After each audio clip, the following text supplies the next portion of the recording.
એક જમાનામાં આપણા વડીલો સલાહ આપતા હતા કે પેટે પાટા બાંધીને રહેવું, પરંતુ કોઈની સામે હાથ નહીં લંબાવવાનો. જોકે આજે પરિસ્થિતિ બદલાઈ ગઈ છે. હવે તે લોકો મોબાઈલ હોય કે બાઇક, મોટાભાગની વસ્તુઓ લોન પર લેતા થઈ ગયા છે. તેમાં તેમનો વાંક પણ નથી, કેમ કે આવકની સામે મોંઘવારી સતત વધી રહી છે. એટલે કે ઘર લેવું હોય કે પછી ઘર માટે કોઈ વસ્તુ લેવી હોય, લોન તો લેવી જ પડે છે. તેવી સ્થિતિ હાલ થઈ ગઈ છે. જોકે ઘર માટે કે પોતાની જરૂરિયાત માટે લોન લેવી પડે તે અલગ બાબત છે, પરંતુ છેલ્લા કેટલાક સમયમાં નાની નાની પર્સનલ લોન લેવાનો જે ટ્રેન્ડ વધ્યો છે તે ઘણો ચિંતાજનક છે. હવે તો એપ ડાઉનલોડ કરો અને લોન મળી જાય છે. એટલે ખાસ કરીને યંગસ્ટર્સ પણ નાની નાની પર્સનલ લોન લેતા થઈ ગયા છે. 10,000 રૂપિયાથી પણ ઓછી રકમની પર્સનલ લોન લેનારાની સંખ્યા વધી રહી છે. તે દર્શાવે છે કે સરળતાથી મળી જતી પર્સનલ લોન લોકોને દેવામાં ડૂબાડી રહી છે અને તેના પરિણામો પણ દેખાવા લાગ્યા છે. એક રિપોર્ટ મુજબ 10,000થી ઓછી રકમની પર્સનલ લોનમાં ડિફોલ્ટર્સની સંખ્યામાં રેકોર્ડ વધારો નોંધાયો છે.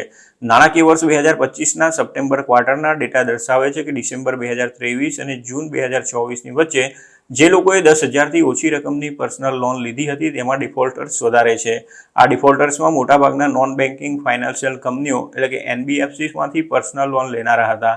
આ NBFCમાંથી પર્સનલ લોન લેનારા ડિફોલ્ટરો મોટાભાગે દેશના નાના શહેરોના અને ગ્રામ્ય વિસ્તારના છે.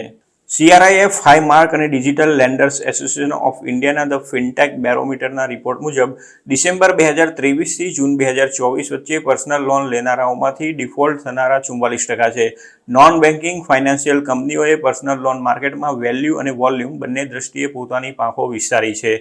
આ કંપનીઓ વધારે કોઈ ઝંઝટ કર્યા વિના પર્સનલ લોન આપી દેતી હોય છે અને તેનું વ્યાજ વધારે હોય છે, પરંતુ પર્સનલ લોન સરળતાથી મળી જાય છે. એટલે આવી કંપનીઓમાંથી લોન લેનારાની સંખ્યા પણ વધી છે.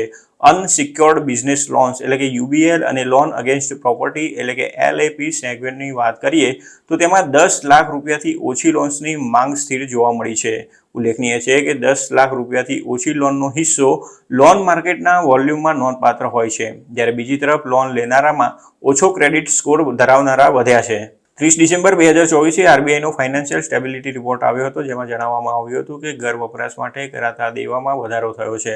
તેમાં એમ પણ કહેવામાં આવ્યું હતું કે લોન લેનારાઓમાં જે સુપર પ્રાઇમ છે તે એસેટ ક્રિએશન માટે અને સબપ્રાઇમ છે તે વપરાશ માટે લોન લેનારા હતા. CRIF હાઈ માર્કના ડિરેક્ટર શુભ્રાંશુ ચટ્ટોપાધ્યાયે જણાવ્યું હતું કે આ ટ્રેન્ડ દર્શાવે છે કે રેગ્યુલેટરી પગલાં લેવાની સાથે અનસિક્યોર લોનમાં ટકાઉ ગ્રોથની જરૂર છે. આ રિપોર્ટ એ વાતને હાઇલાઇટ કરે છે કે પોઈન્ટ ઇન ટાઈમ સ્કોર્સને બદલે લોન લેનારા સ્કોરને નિયમિત મોનિટર કરવાની જરૂર છે.